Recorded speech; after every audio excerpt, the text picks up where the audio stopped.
আরেকটা ইবাদত আল্লাহ রাসূল অত্যন্ত পছন্দ করতেন, যেটা আমরা সাধারণত করি না বা ভুলে যাই। আমার সমস্ত দোয়া শুধু আপনার জন্য কি রাখবো?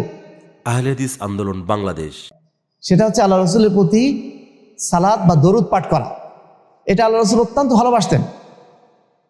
এই দরুদ পাঠটা আমরা সাধারণত যখন কারোর মুখে আল্লাহ রাসূলের কথা শুনি তখন হয়তো সাল্লাল্লাহু আলাইহি ওয়াসাল্লাম বলি, কিন্তু সাধারণভাবে দরুদ পাঠ করাটা তেমন হয়ে ওঠে না সালাত ছাড়া। আমরা দরুদ পাঠের অভ্যাসটাও এই দশকে আমরা ইনশাআল্লাহ করার চেষ্টা করব। সাহাবী উবাই ইবনে কাব থেকে বর্ণিত, তিনি বলছেন, আমি একদিন আল্লাহ রাসূলকে বললাম, হে আল্লাহ রাসূল, আমি আপনার উপর বেশি বেশি দরুদ পাঠ করতে চাই।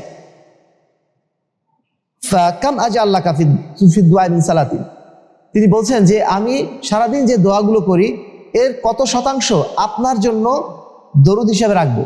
আল্লাহ রাসূল সাল্লাল্লাহু আলাইহি ওয়াসাল্লাম বলছেন, মা শিতা, তোমার যা ইচ্ছা, তুমি যতটুকু পারো আমার প্রতি দরুদ বা সালাত পাঠ করো। তখন সাহাবী উবাই ইবনে কাব বলছেন যে কুলতু আর রুবো, আমি আমার যত দোয়া করি এই দোয়ার 1/4 আপনার জন্য রাখতে চাচ্ছি, অর্থাৎ দরুদ পাঠ করতে চাচ্ছি। ক্বালা মা শিতা, আল্লাহ রাসূল বলছেন তোমার যা ইচ্ছা তুমি তাই করো।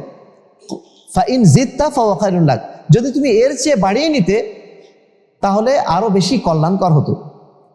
কুলতু ফান্নিস, তখন সাহাবী উবাই বিন কাব বলছেন, তাহলে আমি আমার যত দোয়া করি সমস্ত দোয়ার অর্ধেকটা আপনার জন্য রাখলাম, আমি শুধু আপনার জন্য দোয়া করব। আল্লাহ রাসূল সাল্লাল্লাহু আলাইহি ওয়াসাল্লাম বলছেন, ক্বালা মা শিতা, তোমার যা ইচ্ছা করো। ফাইন জিদতা খায়রুন লাকা, তবে তুমি যদি আরো বাড়িয়ে দিতে, অর্থাৎ অর্ধেকেরও যদি বেশি বাড়াতে, তাহলে সেটা তোমার জন্য আরো কল্যাণকর হতো। তারপরে সাহাবী উবাই বিন কাব বলছেন, ঠিক আছে, তাহলে এটাই যদি হয় তো আজআলুলাকা সালাতি কুল্লাহা, তাহলে কি আমার সমস্ত দোয়া শুধু আপনার জন্য কি রাখবো? শুধু আপনার জন্য কি দরুদ পাঠ করব? আল্লাহ রাসূল সাল্লাল্লাহু আলাইহি ওয়াসাল্লাম বলছেন, ইদান তুকফি হাম্মাকা ওয়া ইয়াগফিরু লাকা যামবাক, যদি তুমি এটা করতে পারো তাহলে তোমার দুনিয়ার সমস্ত দুশ্চিন্তা দূর হয়ে যাবে এবং তোমার সমস্ত গুনাহ মাফ করে দেওয়া হবে। অর্থাৎ আল্লাহ রাসূলের জন্য যত দরুদ আমরা পাঠ করব সেটা আল্লাহ রাসূলের কাছে তত বেশি পছন্দনীয়। তা আমরা দিনে যত দোয়া করি এই দোয়ার একটা অংশ যেন আল্লাহ রাসূলের জন্য রাখি।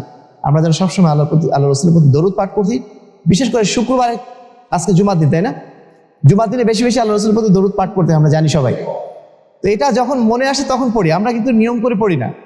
তা আমরা যেটা অনুরোধ করবো আপনাদের প্রতি, যে আমরা শেষ দশকে আমাদের রুটিনের মধ্যে এটাও রেখে দিই যে আল্লাহ রাসূলের প্রতি আমরা বেশি বেশি দরুদ পাঠ করব। সেই সাথে দান সাদাকা যেটা আমরা করেছি এতদিন, যে দান সাদাকা করেছি, শেষ দশকে বেশি বেশি দান সাদাকা করব। যারা এখনো জাকাত দেই নাই, জাকাত দেওয়ার জন্য যদিও রমজান মাস শর্ত না, কিন্তু সাধারণত আমরা রমজান মাসেই জাকাতটা দিয়ে থাকি। জাকাতটা আমরা যেন হিসাব করে আদায় করি, এটা বিশেষ করে বলার বিষয়। আজকে হয়তো জাকাত নিয়ে একটা খুব আলাদা দেওয়া যেত, তবে যেহেতু এই বিষয়গুলো আপনাদের মোটামুটি এখন জানা, ওই জন্য ওই দিকে আমরা যাইনি আজকে। জাকাত আমাদেরকে আদায় করতেই হবে।